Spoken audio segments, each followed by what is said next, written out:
और अब वक्त है निष्पक्ष न्यूज का, न इधर की बात न उधर की। मैं हूं आपके साथ आशा झा। दिल्ली के जहांगीरपुरी की सबसे पहले बड़ी खबर आज की आपको बता दें। अवैध निर्माण पर फिलहाल 2 हफ्ते तक बुलडोजर नहीं चलेगा। सुप्रीम आदेश सामने आ गया और सुप्रीम कोर्ट ने आज सुनवाई के दौरान यह अंतरिम आदेश जारी कर दिया कि नो बुलडोजर। अब इस मामले पर सुप्रीम कोर्ट 2 हफ्ते बाद सुनवाई करेगा। अदालत ने साफ कर दिया है कल का अंतरिम आदेश जारी रहेगा और यह आदेश सिर्फ दिल्ली के जहांगीरपुरी के लिए है।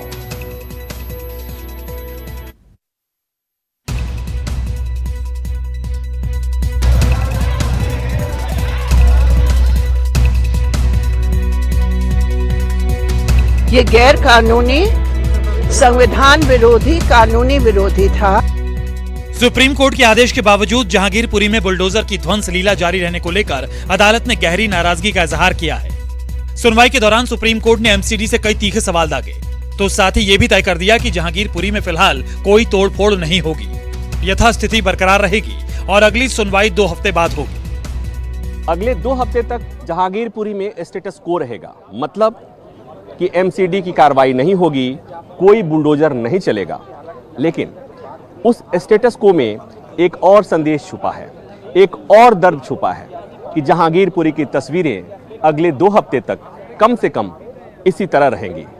इसी तरह पुलिस यहाँ होगी, इसी तरह पैरामिलिट्री फोर्सेज के जवान होंगे, इसी तरह सड़कों पर सन्नाटा होगा। 2 हफ्ते तक स्टेटस को रहेगा। कुछ लोग इसे कह सकते हैं कि थोड़ी राहत मिली है, लेकिन इस राहत का दर्द वो जाने जो इस इलाके में रहते हैं, क्योंकि मुझे लगता है कि इस दर्द पर या इस इलाके के तनाव पर भी सुप्रीम कोर्ट का स्टेटस को का आदेश है। जहांगीरपुरी में अतिक्रमण विरोधी कार्रवाई को लेकर याचिकाकर्ताओं की ओर से सुप्रीम कोर्ट में पेश हुए वरिष्ठ वकील दुष्यंत दवे ने कहा, ये मुद्दा सिर्फ जहांगीरपुरी तक सीमित नहीं है, ये देश भर के सामाजिक ताने बाने के खिलाफ है। लोकतंत्र नहीं रह गया है, कानून का शासन भी नहीं रहा। कैसे बीजेपी अध्यक्ष कमिश्नर को चिट्ठी लिखकर कहते हैं कि तोड़फोड़ कीजिए। ये हर दंगा प्रभावित क्षेत्र में है। 1984 या 2002 में ऐसा कुछ नहीं था, अचानक क्यों? हालांकि एमसीडी की तरफ से पेश हुए सॉलिसिटर जनरल तुषार मेहता ने दवे को जरूरी बिंदुओं तक ही सीमित रहने की सलाह दी, लेकिन दवे अदालत में अपना पक्ष रखते रहे। दुष्यंत दवे ने दलील दी, दिल्ली में 1731 अवैध कॉलोनी है जिनमें 50 लाख लोग रहते हैं, लेकिन एक खास तबके की कॉलोनी को निशाना बनाया। ये देश संविधान और कानून के शासन से शासित है, जंगल राज नहीं चल सकता।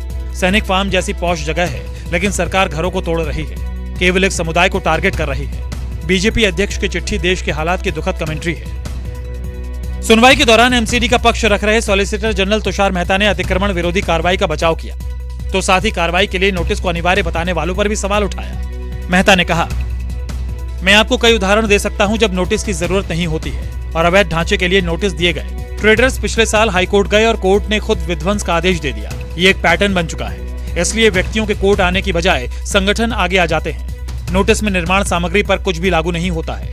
आयुक्त भी अपने विवेक से बिना किसी नोटिस के स्टॉल, कुर्सी, मेज आदि हटा सकते हैं। सॉलिसिटर जनरल की यह दलील सुप्रीम कोर्ट को रास नहीं आई। जस्टिस एल नागेश्वर राव ने तुषार मेहता से पूछा, क्या टेबल कुर्सी हटाने के लिए आपने कल बुलडोजर चलवाया? जस्टिस BR गवई ने भी सॉलिसिटर जनरल से पूछा, क्या इन्हें हटाने के लिए आपको बुलडोजर की जरूरत है? सुनवाई के दौरान याचिकाकर्ता की तरफ से पेश हुए वरिष्ठ वकील कपिल सिब्बल ने भी विध्वंस के लिए बुलडोजर चलाने पर सवाल उठाया। सिब्बल ने पीठ से कहा, अतिक्रमण और अवैध निर्माण पूरे देश की समस्या है, लेकिन इसकी आड़ में एक समुदाय को निशाना बनाया जा रहा है। मध्य प्रदेश के एक मंत्री ने कहा कि अगर मुसलमान शांत नहीं हुए तो कोई रियायत नहीं दी जाएगी। कोर्ट को यह संदेश देना चाहिए कि यहाँ कानून का शासन है। अदालत ने तमाम दलीलों को सुनने के बाद कहा कि हम इस मामले में 2 हफ्ते बाद सुनवाई करेंगे और तब तक जहांगीरपुरी में यथास्थिति बरकरार रखनी होगी। अदालत ने यह भी साफ किया कि उनका यह आदेश सिर्फ जहांगीरपुरी के लिए है, न कि देश के दूसरे हिस्सों के लिए। अगर तब तक निगम ने जहांगीरपुरी में कोई कार्रवाई की तो उसे अदालत गंभीरता से लेगी और इसे अवमानना माना जाएगा। ने ये ऑर्डर पास किया है तो उसकी वजह से उन सब के लिए बहुत बड़ी राहत होगी और 2 हफ्ते बाद इसकी सुनवाई होगी, उस पर फाइनल ऑर्डर आएगा तो फिर उसके बाद देखेंगे। जहांगीरपुरी मामले में सुप्रीम कोर्ट ने स्टेटस क्यो बनाए रखे जाने के आदेश दिए हैं टिल फर्दर ऑर्डर्स, और साथ में दोनों पार्टी से उनको अपनी अपनी प्लीडिंग्स कंप्लीट किए जाने के ऑर्डर जारी किए गए हैं कि अपनी प्लीडिंग्स एफिडेविट पर फाइल करें। एनडीएमसी के मेयर राजा इकबाल सिंह ने भी कहा कि अब कोई भी कार्रवाई सुप्रीम कोर्ट के आदेश के बाद ही होगी।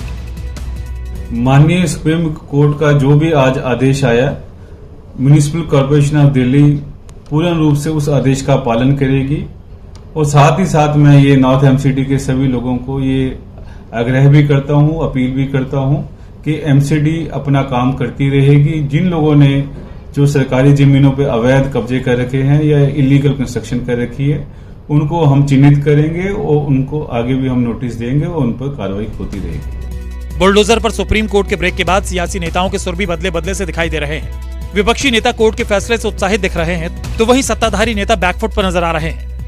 कानून का उपयोग सरकारें करती हैं व्यवस्था बनाने के लिए। कानून और व्यवस्था का अर्थ यह होता है किस कानून के तहत आप खुद ही तय कर लेते हो कि अपराधी कौन है और उसको सजा भी आप दे देते हो। अदालतों का कोई योगदान ही नहीं रहता। तो ये प्राइमा फैसा ही गलत है। हम सुप्रीम कोर्ट के इस ऑर्डर का स्वागत करते हैं।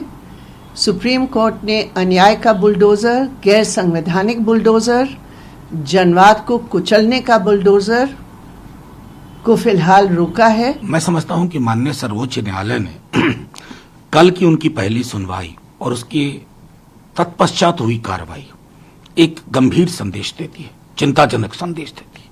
इस देश में रूल ऑफ लॉ नहीं है क्या न्याय की मूर्ति को बुलडोजर ने रिप्लेस कर दिया?